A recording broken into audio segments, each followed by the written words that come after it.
Hindus are cow pee drinkers. Yeah, that's great. It has been proven now Yeah. that there are so many benefits.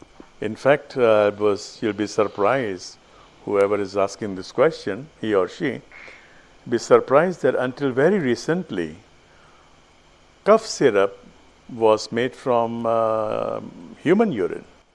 So what's worse, cow's urine or human urine? Exactly. There are certain things which you have to use now.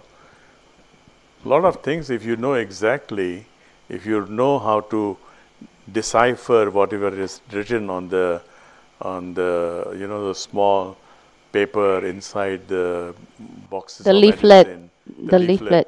if you can read all, there are a lot of things are being used there. True. It's just they're using jargons Yeah. and Latin names, but actually it says human True. pee. True.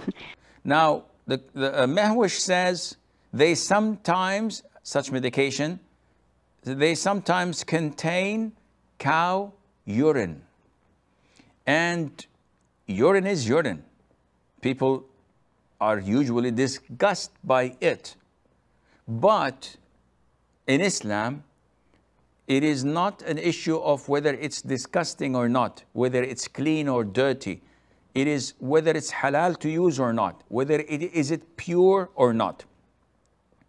And the most authentic opinion in Islam that the urine and the poo of animals, birds that we are allowed to eat, they are considered to be pure.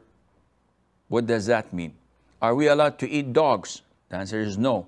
Then the urine and poo is najis, impure. Cats, the same ruling. Pigs, the same ruling. Lions, the same ruling.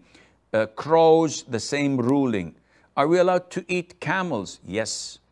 Cows, sheep, pigeons, birds in general that are not like hawks and eagles and etc. All of these are halal. So we consider their urine and their droppings to be pure. And if there is a need to include them in medication, this would not make the medication haram, but you have to look whether it is medically sound or not, and hence there's no problem, inshallah.